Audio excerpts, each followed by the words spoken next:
to 6, a helping hand with your land. Hey guys, Neil from Messick's here. I'm going to take you out along with me here today. We've got some work to do. About a 24-inch tree stump that needs to be removed, and I'm going to dig it out with my Kubota excavator that I've got behind me here. Come along with me here today. We'll talk through the job a little bit of what we're doing to get it done. A lot of times when we go through and talk about getting a job done with a piece of equipment, we kind of give the line that a lot of jobs can be done by just about any machine. It's just a matter of how long it's going to take you to get them done. This is a particular task where size starts to matter. If you get a little bit too small, you can get into some of these stumps where you're not going to be able to get them removed at all, just simply because the resulting stump is too heavy to pick up and manipulate and get out of the hole that you're going to create here doing this. I chose a 12,000 pound excavator here because I want to get this done in a reasonably quick manner.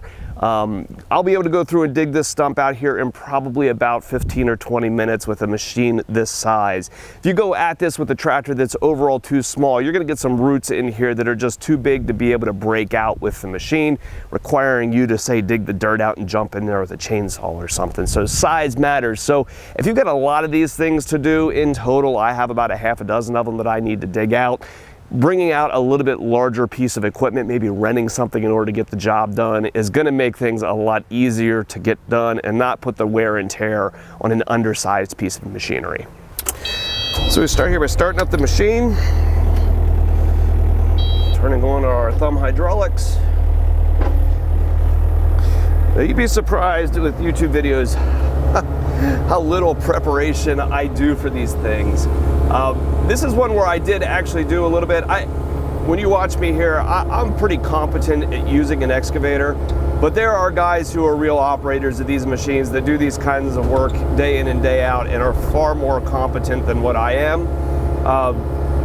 So sometimes you gotta take a little bit about what I'd say about digging a hole with a grain of salt. You know, like I am a sales guy, real operators will make fun of our sales guys, and for good reason. We're not as good as what they are. I was, when I did this, kind of YouTube research, I was a little disappointed by what I found. I didn't find any videos that I thought did a really good job of going through and talking through like any kind of technique that they were doing, or even creating something that was halfway watchable. So we're gonna do that here today. I'm starting here by, not going straight at the stump. Even with this big machine, if I go right to the top of the stump here and yank at it, I can't budge it, right? So I'm gonna start here by digging the topsoil off here and kind of setting the topsoil to the side. Because when I finish this back out again and close my hole, I'm gonna wanna put the topsoil back on the top again and not bury it at the bottom. When you pull a stump out like this, ultimately you're gonna have a lot of dirt that needs to be replaced, because this will displace quite a hole here when we go and yank the entire thing out. So I'm just pulling the topsoil off. After I get the topsoil off, we're gonna start digging down and breaking some roots. And that's where this starts to get a lot more fun. I could feel where those roots are. When you do this, you're gonna want to use a bucket that has teeth on it, not a flat edge grading bucket, because we're gonna need those teeth to start getting in here and ripping these roots out here eventually. One big thing that I found when I was doing, this is my third of my 6 stumps now that I've been working on, is trying to minimize the amount of soil that I disturb. You could very easily, when you start working into these things, creating a really large work area, large disturbed area. And so I started going through and trying to look at ways that I could not make such a mess. And one of the ways that I was doing that was by dumping some of my spoils here as I'm digging right back in the hole. And when you start digging into these roots and tearing them out, the tree roots themselves are in the topsoil, they don't go deep down underground. So once I've gone through and successfully broken the roots, rather than continuing to dig that soil out and make a bigger and bigger hole of spoils over here, I'm gonna start taking some of my spoils and dropping them back into my trench again. So if you look over here on my left-hand side, you'll see that I've broken out the big tree root here that was on the left. So now when I start digging on the right, I'm gonna go through and start dropping my spoils back into the hole on the left-hand side so that, I don't create bigger piles and more of a mess here than what I have to. Now when you're actually getting in here and working on the roots themselves and you're not taking the soil out, I skim my topsoil off here and then come over here to my roots. You're gonna want to think through the different hydraulic functions on your backhoe or your excavator and which ones actually have the power to brake, right? When we get in here, we use the bucket. Look at that. The bucket curl circuit is the one that has the power, right? If you go in and you try to pull the root out using the dipper, the dipper can't get in and actually brake, right? The dipper has a lot longer arm. It doesn't have near the power that the curl circuit has. So you want to get in here, get your teeth into place, and then curl that bucket back and let the curl function go through and actually break the roots as you go through and dig. Okay, so now that we've gone through and we've dug and broken the left and the right side, we're going to reposition the machine so we can break the roots off on the front and the back.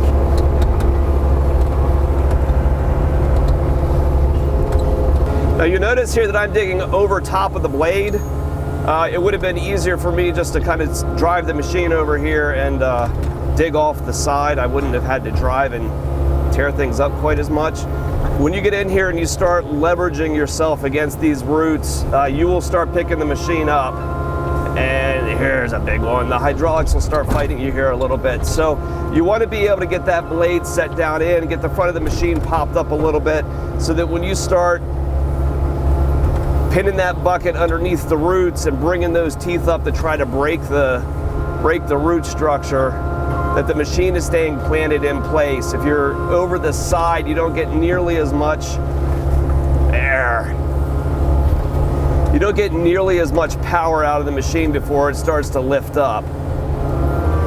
Just to give you a good example of that, I'm going to lift my blade up here, and you can see how the back end of my excavator pops up and down quite easily, right? I don't get nearly as much power, but once I set this back down, I use the blade to lift my tracks up in the air just a little bit, and now when I get down here and dig, I stay planted there, and I can get down there and actually rip those roots right out. So big difference. You got to make sure that when you're doing this kind of heavy work and heavy pull that, and there goes my stump, that you've got the machine pinned properly there in order to get that power. Now, once I'm able to start seeing this thing wiggle, usually it's only another root or two that you can then fold it up over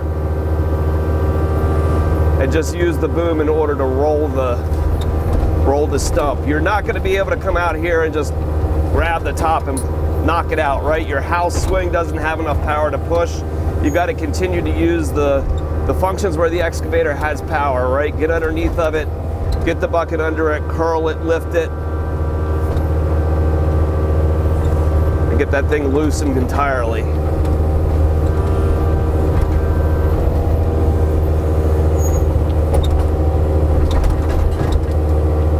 And it seems like we're loose. Okay, so one thing that I do here before I take this thing out of the hole will be to try to push it out and knock as much dirt off the bottom of it as I can, right? I want the stump, I don't want all the dirt. So we're gonna try to get the thing flipped over on its side. And then use the teeth on the bucket in order to go through and try to claw off as much of that dirt as possible.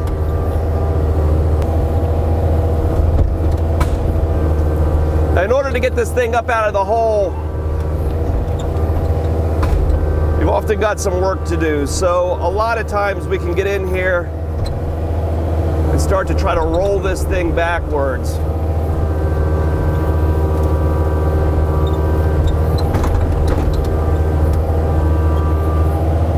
So between backing the machine up and pulling it out with the dipper,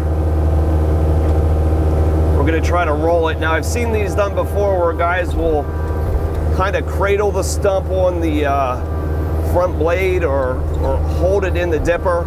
You want to be cautious of that. So now we're going to go around to the back side here now that I've got it out and use the bucket to kind of claw the excess dirt off the bottom of the stump, right? I'm going to ultimately burn these stumps, but regardless of how you're disposing them, the dirt does not need to go along. So we're going to take the bucket teeth here and claw that extra dirt off the bottom.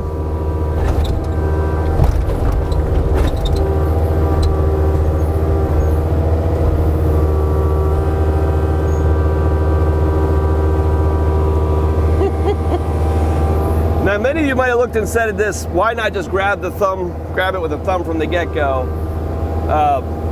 You know, you can use the thumb to go and lift it out of the hole. Now that I've got most of the dirt off, it's light enough that I can do that. But you can be surprised how heavy these stumps can be. Just grabbing something and lifting it out with this, with a smaller machine like this, is not the easiest thing to do. And you want to be careful too. You see how I lost it right there? These are really difficult to get a hold of. Just not often a lot of good places in order to get a hold of things, and they fall out really pretty easy. So I can manipulate this okay, but it's not the easiest thing to pull off.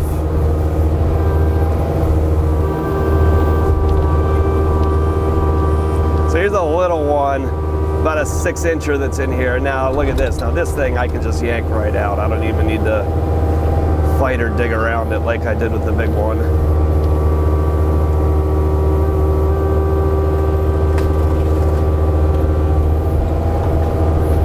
There's something incredibly gratifying about that.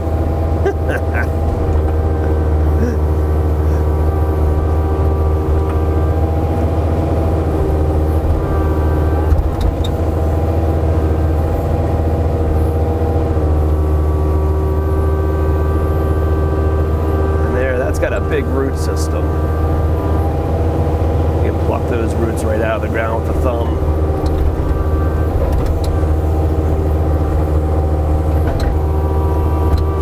Okay, so I'm gonna go take the machine here and kind of backfill my hole here with the leftover soil that I've got. So I'm setting my angle blade sideways to go through and kind of roll the soil back towards the middle.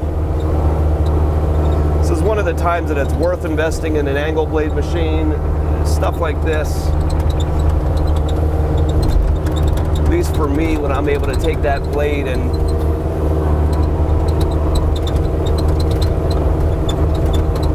drive forward and just roll that over to the side. And we'll reach out here and put our trash in our trash pile and pull our topsoil back in towards our hole. Now you remember when we started here, we put this pile of topsoil over here at the side, right? Instead of putting our topsoil on the bottom and continuing the work in the same spot. If you do that, then all of your topsoil ends up getting mixed in with the dirt underground too much. So I'm taking my topsoil pile here, scooping it back up and making sure I put that topsoil back on the top.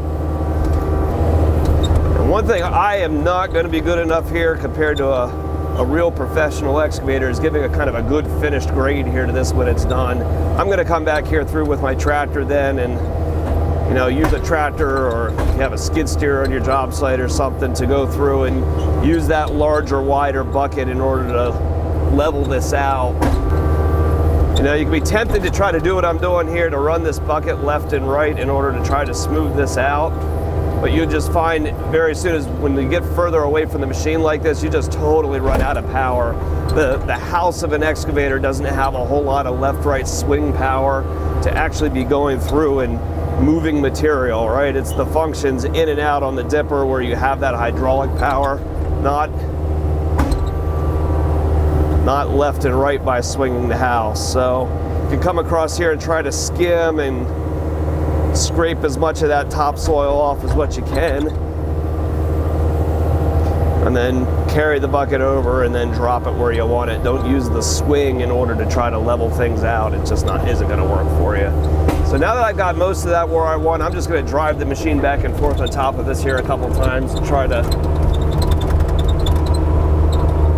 pack down my loose soil. And so you see, about 15 minutes later to pull this out, we have a stump out of the ground and a reasonably finished off area behind us. So just kind of to recap some of those things, with a small machine, you can't go right at those big roots and grab the stump and pull it out. It's just not going to work that way unless you got something that has the smallest of small root systems. So you're going to work around the stump, get yourself down to the roots, taking that topsoil, putting it to the side, and then using the curl function of the bucket to get in, get the teeth under those roots, get that good satisfying crunch as they start to break as you pull them up out of the ground. Once you've got that thing loose and you can start to wiggle the stump, fold it over, flip it upside down, and use that bucket to go and clean as much of the dirt off the bottom of it as you can, and then find a way in order to roll or drag it up out of the hole to take it out to where you're going to dispose of it. So that was a little bit of time out here getting some work done with me. Hope some of those tips might help you in your work. If you have any parts needs for a machine you already have, service work that can be done, or you're shopping for a piece of equipment, give us a call at Messick's. We're available at 800-222-3373 or online at Messick's.com. Easier than the other ones that I had done. Okay, so now that we've gone through,